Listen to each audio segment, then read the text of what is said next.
চিনির শিরাটা খুবই গরম।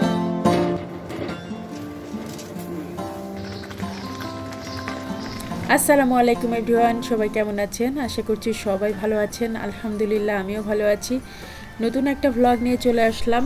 আমের মোরব্বা বানানোর জন্য আমি এখানে মেজারমেন্ট কাপের 1 কাপ পরিমাণ পানি নিয়েছি, আর এই যে 1 কেজি পরিমাণ লাল চিনি এখন এখানে দিয়ে দিচ্ছি। এইটা শিরা বানিয়ে নিব সুন্দর করে। লবণ দিয়ে দিচ্ছি 1/2 চা চামচ। এটাকে একটু নেড়ে চেড়ে মিশিয়ে নিচ্ছি।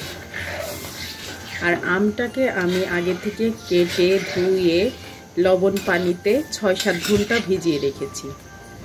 আর তারপরে এই আমটাকে আমি পানি ঝরিয়ে এখন রেখে দিয়েছি। আর এই আমটাকেই এই ঘন চিনির শিরার মধ্যে দিব। এই যে দেখেন আমটা, এই আমগুলাকে আমি কেটে ধুয়ে লবণ পানিতে একটা বোলের মধ্যে ভিজিয়ে রেখে দিয়েছিলাম 7-8 ঘন্টা, এই 6-7 ঘন্টার মতো। এরপরে পানি ঝরিয়ে এই যে আমগুলাকে উঠিয়ে নিয়েছি। আর এইগুলাই কিন্তু আমি মোরব্বা তৈরি করব।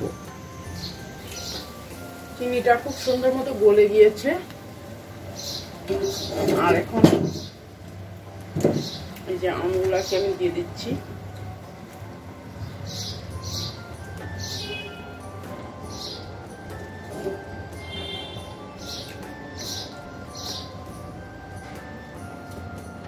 একটু সাবধানে আমগুলা দিতে হবে, কারণ চিনির শিরাটা খুবই গরম। দিয়ে দিয়েছি, এখন একটু নেড়ে চেড়ে মিশিয়ে দিতে হবে।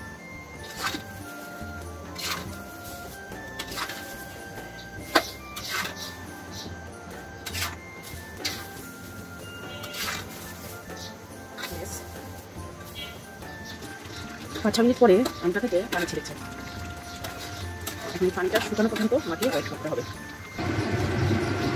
কিন্তু আমের এই আচারটা তৈরি করতে শুধু 2টা উপকরণ দরকার, একটা হচ্ছে আম আর একটা হচ্ছে চিনি। আর লবণ সেটা তো খুবই সামান্য। এই আচারটা যে কেউ তৈরি করতে পারবেন না। অনেকের কাছে আচার তৈরি করাটা খুবই ঝামেলার মনে হয় মশলার কারণে। তো এই আচারটা তৈরি করতে আমি কোনো ধরনের মশলা ইউজ করিনি, বাট এটা খেতে কিন্তু দুর্দান্ত। আর সারা বছর সংরক্ষণ করে আপনি এই ভিন্ন স্বাদের আচারটা খেতেই পারেন। এটা আপনি রুটির সাথে খেতে পারেন, আবার পরোটার সাথেও খেতে পারেন, আবার চাইলে খিচুড়ির সাথেও খেতে পারেন। এমনি খেতে আমার কাছে অনেক বেশি ভালো লাগে।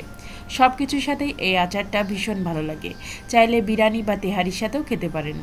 আমার বাসায় সবাই এই আচারটা খেতে খুব পছন্দ করে। তো এরকম আচারটা না শিরার মধ্যে ডুবে থাকে। তো খুবই মজার একটা আচার এটা। দেখেন ঠান্ডা হওয়ার পরে এখন আমি এটাকে একটা বক্সে ভরে, এয়ারটাইট বক্সে ভরে নর্মাল ফ্রিজে রেখে দিব।